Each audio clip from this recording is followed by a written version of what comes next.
आरोग्य उपक्रमावर जरा बोलूया. स्वस्थ नारी सशक्त परिवार अभियान.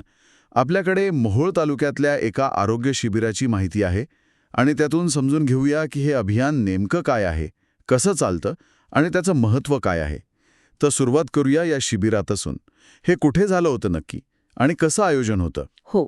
तर ही माहिती आहे मोहोळ तालुक्यातलं टाकळी सिकंदर गाव आहे ना, तिथल्या आयुष्मान आरोग्य मंदिरात एक सर्वरोग निदान शिबिर झालं होतं. हे शिबिर म्हणजे आपलं प्राथमिक आरोग्य केंद्र म्हणजे PHC पाठकुल त्यांच्या अंतर्गत झालं आणि यासाठी मार्गदर्शन होतं तालुका वैद्यकीय अधिकारी डॉक्टर अरुणजी पाथरुटकर यांचं. अच्छा. आणि याचा मुख्य हेतू काय होता? म्हणजे फक्त तपासण्या करायच्या होत्या की अजून काही? नाही, मुख्य भर होता महिला आणि किशोरवयीन मुलींच्या आरोग्यावर. म्हणजे त्यांच्या आरोग्य तपासण्या करणं आणि महत्वाचं म्हणजे आरोग्याविषयी जनजागृती करणं. असा दुहेरी उद्देश होता म्हणायला हरकत नाही. ओके. मग कोणत्या प्रकारच्या सेवा किंवा तपासण्या तिथे उपलब्ध करून दिल्या होत्या? बऱ्याच म्हणजे आवश्यक सेवा होत्या. रक्तदाब म्हणजे BP, मधुमेह म्हणजे शुगर आणि हिमोग्लोबिन तर होतच. त्याशिवाय दातांचं आणि तोंडाचं आरोग्य तपासलं गेलं. कर्करोगासंबंधी पण काही प्राथमिक तपासण्या होत्या. आणि एक विशेष गोष्ट म्हणजे हृदयविकाराच्या प्राथमिक निदानासाठी ECG चाचणीची सोय पण होती तिथे. अरे वा! ECGची सोय गावातल्या शिबिरात? हे खरंच महत्वाचं आहे. म्हणजे फक्त नेहमीचे संसर्गजन्य रोग नाहीत, तर जे जीवनशैलीशी संबंधित आजार आहेत त्यावर पण लक्ष दिलं जातंय असं दिसतंय. अगदी बरोबर. आणि हा खरं तर एक महत्वाचा बदल म्हणता येईल, जिथे प्राथमिक आरोग्य सेवेतच अशा सुविधा मिळतायत. यासोबतच पोषक आहार म्हणजे संतुलित आहार कसा असावा यावर मार्गदर्शन पण केलं गेलं.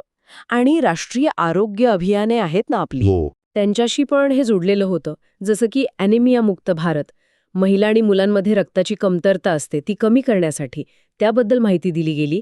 आणि क्षयरोग निर्मूलन म्हणजे TB, त्याबद्दलही जनजागृती केली गेली. कारण TB अजूनही आपल्या देशात एक मोठं आव्हान आहे, नाही का? म्हणजे एकाच ठिकाणी निदान पण, मार्गदर्शन पण आणि राष्ट्रीय कार्यक्रमांबद्दल जागरूकता पण.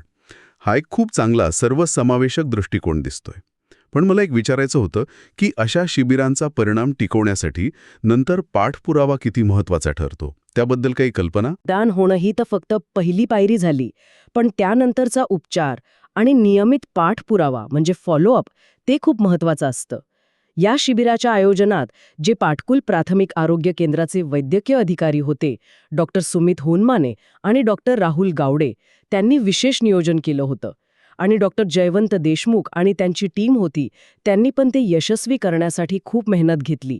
ही जी सगळी यंत्रणा आहे ना, तीच पाठपुराव्यासाठी महत्वाची ठरते. अशा शिबिरांमुळे निदान लवकर होतं आणि लोकांना कळतं की उपचारासाठी कुठे जायचं. अर्थात पाठपुराव्यामध्ये सातत्य ठेवणं हे नेहमीच एक आव्हान नसतं, पण अशा उपक्रमांमुळे निदान चांगली सुरुवात तरी होते. आणि या सगळ्याचा उद्देश त्या घोषवाक्यात दिसतोय, स्वस्थ नारी सशक्त परिवार. हा विचार खूप छान आहे.